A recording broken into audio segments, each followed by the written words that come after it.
ఇద్దరి తండ్రుల ముద్దుల కొడుకు. ఒక చిన్న పల్లెలో సుందరయ్య అనే ఒక బక్కచిక్కిన రైతు ఉండేవాడు. అతను తనకి గల కొద్ది పొలాన్ని పండించుకుని దానితో వచ్చే సంపాదన కొద్దితోటే జీవనాన్ని సుఖంగా వెళ్ళబుచ్చుతూ ఉండేవాడు. అతనికి పెళ్ళయింది. భార్య కాపురానికి వచ్చి 10 ఏళ్ళైనా కూడా వారికి పిల్లలు లేకపోయారు. ఇలా ఉండగా ఆ గ్రామానికి సమీపంలో ఉన్న ఏటి ఒడ్డున ఒక శివలింగం బయటపడింది. ఊరిలోని గ్రామాధికారి శివాలయం కట్టించి అందులో ఆ లింగాన్ని స్థాపించాలని నిర్ణయించుకున్నాడు. వెంటనే గ్రామస్తులందరినీ కూడా యథాశక్తి సాయపడమని కూడా ఆయన కోరాడు. పిల్లల కోసం అప్పటికే ఎన్నో మొక్కులు మొక్కిన సుందరయ్య శివాలయానికి ద్వారబంధం తానే తయారు చేసి ఇస్తాను అని అందరితోటి చెప్పాడు. ఒకరోజు ఉదయం సుందరయ్య ఇంత మూట కట్టుకుని గొడ్డలి భుజాన పెట్టుకుని మంచి గంధపు చెట్టు కోసం వెతుక్కుంటూ అరణ్యంలోకి వెళ్ళాడు. అదృష్టవశాన అతనికి ఒక పెద్ద మంచి గంధపు చెట్టే దొరికింది. సుందరయ్య పరమానందం చెంది ఆ చెట్టుని ఎక్కబోతూ ఉండగా చెట్టు పక్కనే ఒక రాక్షసాకారం ప్రత్యక్షమైంది. అమ్మయ్యా, దొరికావా? చాలా ఆకలి మీద ఉన్నాను, నిన్నిప్పుడే తినేస్తాను అంది ఆ ఆకారం. నేను దైవకార్యం మీద వచ్చాను, నన్ను చంపటం నీకు తగదు అన్నాడు సుందరయ్య. ఇది నా చెట్టు, ఈ చెట్టు కిందకి వచ్చిన వాణ్ణి తిని ఆకలి తీర్చుకునే హక్కు నాకుంది. నేను నిన్నెక్కడికి రమ్మని పిలవలేదే. అంత దైవకార్యం మీద వచ్చిన వాడివి నా చెట్టు దగ్గరికి ఎందుకు వచ్చావు అని ఆ ఆకారం అతన్ని ప్రశ్నించింది. పుణ్యానికి పోతే పాపం ఎదురైనందుకు గాను సుందరయ్య బొటబొట కన్నీరు కార్చసాగాడు. అది చూసే రాక్షసుడు, నీ కన్నీరు చూసి నేను కనికరిస్తాను అనుకుంటూ ఉన్నావా? నువ్వు చూడు, కోసుకు తినే కోళ్ళని కానీ మేకల్ని కానీ కంటనీరు పెడితే వదిలిపెడతావా? విడిచిపెట్టవు కదా, శుభ్రంగా కోసుకు తింటావు. నేను ఎన్నో ఏళ్లగా ఆకలి మీద ఉన్నాను, అంచేత నిన్ను వదలను అన్నాడు ఆ రాక్షసుడు. నేను నా కోసం విచారించటం లేదు, నేను అసలే బక్కచిక్కిన ప్రాణిని. నువ్వు చూడు, చాలా ఆకలి మీద ఉన్నాను అంటూ ఉన్నావు. నన్ను తింటే నీకు సగం ఆకలి కూడా తీరదు కదా. నాకు పిల్లలలాగా లేరు, అంచేత నేను నా భార్య ఎంతకాలం బ్రతికి ఉన్నా ఒకటే. నా భార్య కూడా వెంట ఉన్నట్టు అయితే నీకు పూర్తిగా ఆకలి తీరేది కదా. నీ ఆకలి తీర్చిన పుణ్యంతో మాకు వచ్చే జన్మకైనా సంతానం కలిగేది కదా అనుకున్నాను, విచారిస్తూ ఉన్నాను అన్నాడు సుందరయ్య. రాక్షసుడు కొంచెం ఆలోచించి, ఇప్పటికీ 20 ఏళ్లగా ఈ చెట్టు కిందకి వచ్చిన అల్ప ప్రాణులని తిని ఆకలి తీరక బాధపడుతూ ఉన్నాను. నాకు కడుపు నిండా తిండి దొరికేటట్టు నువ్వు చేస్తాను అంటే ఇంకో 20 ఏళ్ళైనా ఆగుతాను. నువ్వు నేను చెప్పినట్టు చెయ్యి. ఈ చెట్టు మీద నుంచి ఒక చిన్న మండ తీసి ఇస్తాను. దాన్ని తీసుకుపోయి నూరి రసం తీసి నీ భార్యకి తాగడానికి ఇయ్యి. ఆ తర్వాత ఆమెకి కొడుకు పుడతాడు. వాడికి 20వ ఏడు రాగానే పెళ్లి చెయ్యి. తర్వాత నువ్వు, నీ భార్య, నీ కొడుకు, కోడలు నలుగురు కలిసి ఇక్కడికే రండి. అప్పుడు నేను మీ నలుగురిని కూడా వెసుకు తిని హాయిగా కడుపు నింపుకుంటాను అన్నాడు రాక్షసుడు.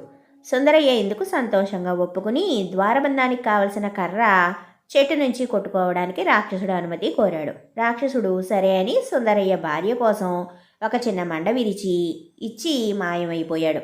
కొద్ది కాలంలోనే సుందరయ్య శివాలయానికి గాను తయారు చేసిన ద్వారబంధం పూర్తయింది. ఈ లోపలనే సుందరయ్య భార్య గర్భవతి కూడా అయ్యింది. సకాలంలో ఒక మగబిడ్డని కన్నది.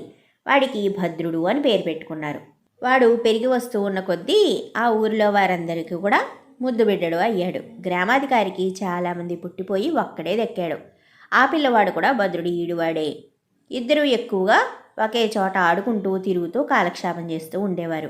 వాళ్ళిద్దరూ 10 ఏళ్ల వాళ్ళై ఉండగా ఒకనాడు కొండ మీదకి వెళ్లారు. కొండ ఎక్కేటప్పుడు కర్మచాలక గ్రామాధికారి కొడుకు కాలు జారి కింద ఉన్న అగాధంలో పడిపోయాడు. భద్రుడు ఏడుస్తూ వచ్చి ఈ విషయం గ్రామాధికారికి చెప్పేశాడు. గ్రామాధికారికి తన కొడుకు శవం మాత్రమే దొరికింది.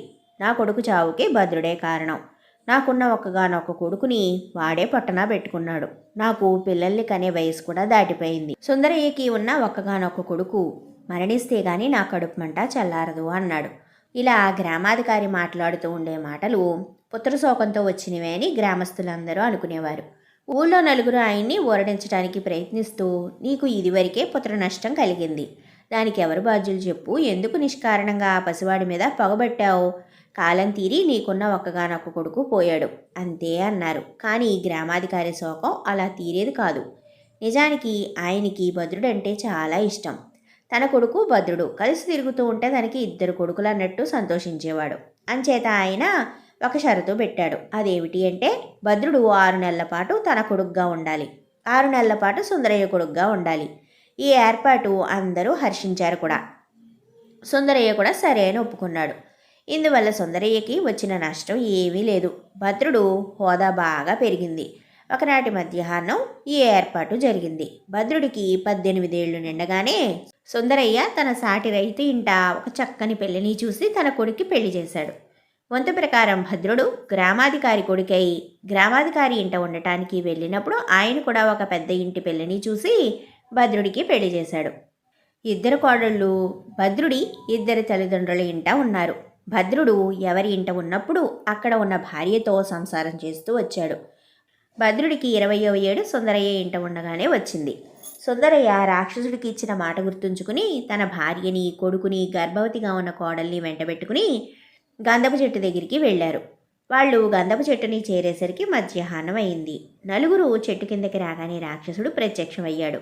సుందరయ్యతో, నువ్వు నిజాయితీ గలవాడివి, మాట తప్పకుండా నీ కోడల్ని, కొడుకునే కాక నీ భార్యని, పైగా నువ్వు కూడా వచ్చారు.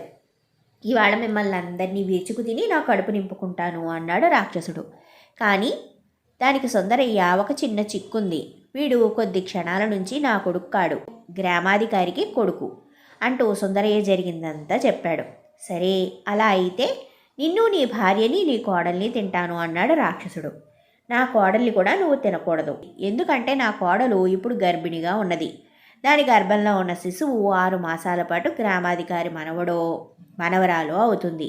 నన్ను, నా భార్యని తిని తృప్తిపడు అన్నాడు సుందరయ్య. ఆ మాటలు విన్న రాక్షసుడికి విపరీతమైన కోపం వచ్చింది.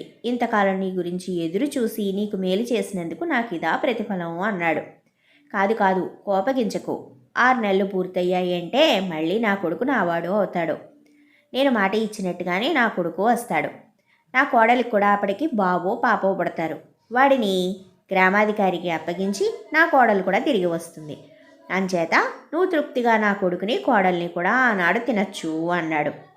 ఆ మాటల్ని వినేసరికి రాక్షసుడికి సుందరయ్య, అతని కొడుకు మీద జాలి, దయా, కరుణ 3 ఒక్కసారిగా పుట్టుకొచ్చి, నువ్వు ఇచ్చిన మాటకి కట్టుబడి నీ కుటుంబం అంతా వచ్చారు చూసావా, అప్పుడే నాకు మీ మీద మక్కువ కలిగింది. మిమ్మల్ని తినకూడదు అని నిశ్చయించుకున్నాను. కానీ రాక్షసుడిని కదా, నా బుద్ధి మారకముందే మీరు నా కంటపడకుండా ఇక్కడి నుంచి వెళ్ళిపోండి. మీలాంటి నిజాయితీ పరులకు ఆపద కలిగిస్తే వచ్చే జన్మ కూడా నాకు రాక్షస జన్మే వస్తుంది. ఎందుకు ఈ పాడు జన్మ? మీలాంటి నిజాయితీ పరులకి నేను సహాయం చేసినట్లు అయితే, రక్షించినట్టు అయితే నాకు వచ్చే జన్మైనా మంచిది వస్తుంది. కనుక నా బుద్ధి మారకముందే మీరు నా కంటపడకుండా ఇక్కడి నుంచి వెళ్ళిపోండి.